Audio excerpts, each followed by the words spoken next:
नमस्कार. तर आज आपण कपालभाती हा प्राणायाम बघणार आहोत. कपालभाती प्राणायाम कशा प्रकारे केला जातो, कपालभाती प्राणायाम कोणी करावा, कोणी करू नये, ह्या सगळ्या गोष्टी आपण या व्हिडिओमध्ये जाणून घेणार आहोत. तर सर्वप्रथम मी राजू भाकड, योगा टीचर, तुम्हा सर्वांचं आपल्या चॅनलवरती पुन्हा एकदा स्वागत करतो. तर मंडळींनो, सगळ्यात पहिला जो प्रश्न आहे, कपालभाती कोणी करू नये. तर हा मुद्दा जो आहे खूप महत्वाचा आहे, तो सर्वांनी माहीत करून घेणे गरजेचं आहे.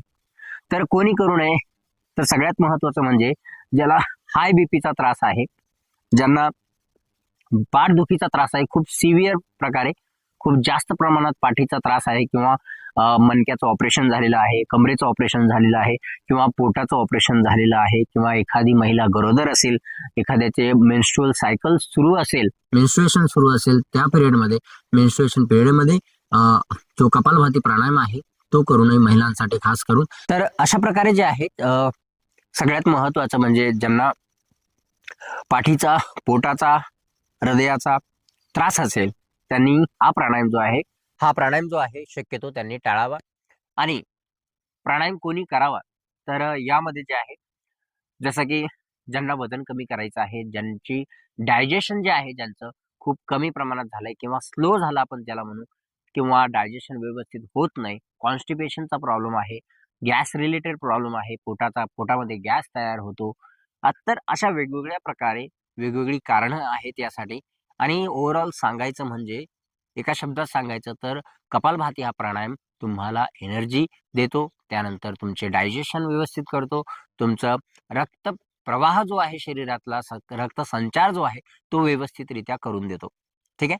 तर अशा प्रकारे वेगवेगळे फायदे यामध्ये आहे. आणि सगळ्यात महत्वाचा म्हणजे तो तुम्हाला वजन कमी करण्यासाठी खूप मदत करतो. त्यातल्या त्यात पोटाची जी चरबी आहे त्या ठिकाणी तो काम करतो. त्यानंतर डायजेशनचा सगळ्यात मोठा जो प्रॉब्लेम आहे, ज्यांना इनडायजेशनचा प्रॉब्लेम आहे, डायजेशन होत नाही व्यवस्थित, चयापचय क्रिया स्लो आहे, त्यांच्यासाठी खूप महत्वाचा हा प्राणायाम जो आहे असणार आहे. त्यामुळे हा व्हिडिओ शेवटपर्यंत पहा आणि या व्हिडिओचा, या प्राणायामाचा फायदा जो आहे तुम्ही स्वतःसाठी करून घ्या. ठीक आहे. तर सर्वप्रथम आपण बघूया की ह्या प्राणायाम जो आहे कशा प्रकारे केला जातो. तर याच्यामध्ये महत्वाचं म्हणजे, जर तुम्ही आरामशीर अशा पद्धतीने मांडी घालून खाली जर बसू शकत असाल, तर अशा प्रकारे मांडी घालून खाली बसायचंय. त्यानंतर जर अशा प्रकारे बसू शकत नसाल, तर तुम्ही एक चेअर घेऊ शकता, एक खुर्ची घेऊ शकता, आणि त्या खुर्चीवरती बसून जे आहे हा प्राणायाम जो आहे तुम्ही आरामशीर करू शकता. ठीक आहे. आता हा प्राणायाम जो आहे करते वेळी काय काय काळजी घ्यावी लागणार आहे ते सुद्धा आपण या ठिकाणी डिस्कस करणार आहोत. ठीक आहे. तर सर्वप्रथम आपल्याला पाठ सरळ ठेवायची आहे, खांद्यांना असं खाली ठेवायचं नाहीये. साईड व्ह्यू दाखवतो. अशा पद्धतीने बसायचं नाहीये कधीच. शक्यतो जेवढी स्पाईन तुम्हाला सरळ ठेवता येईल तेवढं सरळ ठेवा. पाठ सरळ असेल, शोल्डर्स पाठीमागे, चेस्ट थोडीशी वरती हलकीशी, आणि आपली हनवटी जी आहे समांतर असेल, जास्त खाली नाही, जास्त वरती नाही. ठीक आहे. अशा पद्धतीने आपल्या शरीराचा आपल्या शरीराचं जे पोश्चर आहे असणार आहे. आणि त्यानंतर आपल्याला करायचं काय, तर श्वास ज्यावेळी आपण घेतो कपालभातीसाठी, तर पूर्ण श्वास नाही घ्यायचा. ठीक आहे. एवढा श्वास घ्यायचा नाहीये, तर आपल्याला थोडासा श्वास घ्यायचा आहे. म्हणजे जर आपण ग्लासभर पाणी असेल, तर ग्लासमध्ये गोडभर पाणी तळाला घ्यायचंय. ठीक आहे. जेणेकरून आपण व्यवस्थितरित्या ते पाणी लांबपर्यंत ज्या प्रकारे फेकू शकतो तशा पद्धतीने. जर ग्लास पूर्ण भरलेला असेल तर आपण लांबपर्यंत ते पाणी फेकू शकत नाही. त्याच प्रकारे आपला जो श्वास आहे तो थोडा घ्यायचा आहे, आणि थोडा श्वास घेतल्यानंतर ज्यावेळी आपण श्वास सोडतो त्यावेळी आपलं पोट जे आहे आतमध्ये जाणार आहे, आणि श्वास बाहेर टाकणार आहे नाकाच्या थ्रू. ओके. श्वास घ्यायचा आहे, श्वास सोडायचा आहे, आणि पोट आतमध्ये. श्वास घ्यायचा आहे. आता स्लो बघा, एकदम स्लो मुवमेंट बघा. 2 स्टेप आपण वेगवेगळ्या करूया. श्वास घेतला, श्वास सोडला, पोटात मध्ये. असं नाही करायचं की श्वास घेतला, सोडला आणि मग नंतर पोटात मध्ये. तसं नाही. श्वास घ्यायचा आहे आणि श्वास सोडत सोडत पोटात मध्ये घ्यायचा आहे. ठीक आहे.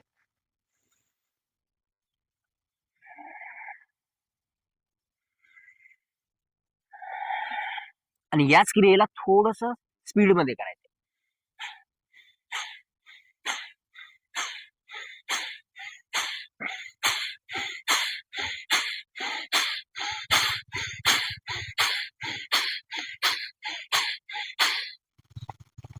असे 10 ते 15 स्ट्रोक्स आपल्याला जे आहे द्यायचे आहेत, पुढे पाठीमागे, म्हणजे श्वास घ्यायचा सोडायचा, श्वास घ्यायचा सोडायचा, 10 ते 15 वेळेस करायचे.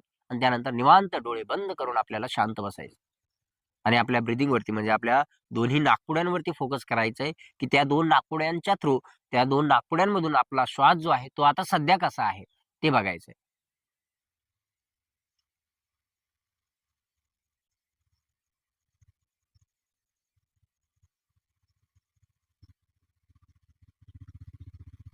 ठीक आहे, अशा प्रकारे. पण जेव्हा जेव्हा तुम्ही ही प्रक्रिया जी आहे, ही क्रिया जी आहे तुम्ही रेग्युलर करत जाल, तुमची स्पीड, तुमचा अनुभव हा बदलत जाईल. ठीक आहे, स्पीड वाढत जाईल, अनुभव चांगला येईल. आणि ज्या वेळेस तुम्ही कपालभाती पूर्ण करून, कपालभातीचा एक राऊंड, जसं की आता मी एकदम शांत डोळे बंद करून बसलो आणि खरंच मी शांत झालो होतो, तर तशाच प्रकारे तुम्ही देखील स्वतःला शांत करू शकता, स्वतःच्या डोक्यातले विचार जे आहे कमी करू शकता. आणि सगळ्यात महत्वाचं, स्ट्रेस मॅनेजमेंटसाठी हा प्राणायाम खूप खूप आणि खूप वरदान आहे. ठीक आहे, तर हा व्हिडिओ त्यांना पण शेअर करा ज्यांना ताणतणावाचा त्रास आहे, जे खूप जास्त विचार करतात आणि पूर्ण त्यांच्यामध्येच असतात. तर त्या विचारांची शृंखला, त्या विचारांचा जो फ्लो आहे तो तोडण्यासाठी हा प्राणायाम खूप उपयुक्त आहे. ठीक आहे, तर अशा पद्धतीने हा प्राणायाम तुम्ही केला पाहिजे आणि रेग्युलर बेसिसवर हा प्राणायाम केला पाहिजे, जेणेकरून जे की मी जे काही मी फायदे सांगितलेले आहेत ते तुम्ही आपल्या जीवनामध्ये आत्मसात करू शकाल आणि तो फायदा जो आहे या प्राणायाममधून घेऊ शकाल. आता पुन्हा एकदा हेच आपण प्राणायाम पुन्हा एकदा मी करून दाखवतो. काही जर राहिलं असेल तर तुम्ही ह्या स्टेपमध्ये तुम्ही पुन्हा एकदा पाहून घ्या. ठीक आहे, व्हिडिओ स्किप करू नका, पुन्हा एकदा पाहून घ्या की कशा पद्धतीने प्राणायाम करतात. आता मी साईड व्ह्यूने दाखवतो, जेणेकरून तुम्हाला पोटाची हालचाल देखील कळेल. मी थोडंसं टी शर्ट माझं टाईट करून ठेवतो, जेणेकरून तुम्हाला दिसेल. आता यामध्ये सगळ्यात महत्वाचं म्हणजे मी आता श्वास घेतोय. ठीक आहे, तर श्वास घेते वेळेस मी पोट रिलॅक्स सोडलं आणि ज्यावेळेस श्वास सोडणार आहे त्यावेळेस पोट बघू शकता.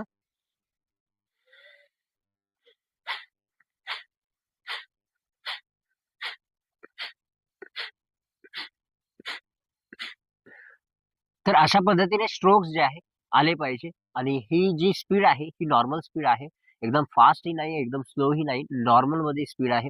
आणि अशा स्पीडनं तुम्ही हळूहळू सुरुवात करा. आणि त्यानंतर जर तुम्हाला वाटत असेल तुम्ही थोडंसं फास्ट करू शकता तर करा. पण जसं की मी अगोदर सांगितलेलं आहे की कोणी करू नये आणि कशा पद्धतीने करू नये, तर ते लक्षात घेणं गरजेचं आहे. जर तुम्हाला खूप पाठीचा त्रास असेल आणि तुम्ही सारखं कपालभाती करत असाल तर पाठीमध्ये दुखणं वाढेल. पण कधी-कधी असं पण होईल, की ते दुखणं जे आहे, ते कमी सुद्धा होऊ शकतं. कारण आपला जो पेन आहे, आपला जो त्रास आहे, कधी-कधी दुखणं जे असतं मसलचं, वीकनेसमुळं असतं, स्टिफनेसमुळं असतं. तर वीकनेस जर असेल ते स्ट्राँग होईल आणि आरामशीर जो पेन आहे तो कमी होऊन जाईल. आणि दुसरं म्हणजे स्टिफनेस असेल, तर त्यासाठी तुम्हाला आसनं करावी लागतील. ठीक आहे. त्यानंतर हा जो प्राणायाम आहे, मायग्रेनचे जे पेशंट असतात, ज्यांना अर्धशिशीचा त्रास असतो, त्यांच्यासाठी थोडासा त्रासदायक होऊ शकतो. पण त्यांनी आरामात केला तर. आणि दुसरी महत्त्वाची गोष्ट, हा प्राणायाम करतावेळी तुम्हाला डॉक्टरांचा सल्ला घेणे गरजेचे आहे. जर तुम्हाला काही त्रास असेल तर डॉक्टरांना नक्की विचारा आणि डॉक्टरांना विचारूनच हा प्राणायाम करून घ्या. जर तुमची सर्जरी असेल किंवा दुसरा हेल्थ काही प्रॉब्लेम असेल तर तुम्ही डॉक्टरांना विचारल्याशिवाय हा प्राणायाम करू नका. ठीक आहे, तर हा प्राणायाम तुम्हाला समजला असेल अशी मी आशा करतो. आणि आजच्या व्हिडिओ पुरतं एवढंच बस. आता पुढच्या व्हिडिओसाठी तुम्ही मला आयडिया सांगणार की पुढच्या व्हिडिओसाठी कंटेंट आयडिया काय असेल. ठीक आहे, तर कोणत्या विषयावर मी व्हिडिओ बनवायला पाहिजे तुम्ही मला सांगा, कमेंट करून सांगा बरं. चालतं, भेटूया पुढच्या व्हिडिओमध्ये. तोपर्यंत खूप खूप धन्यवाद.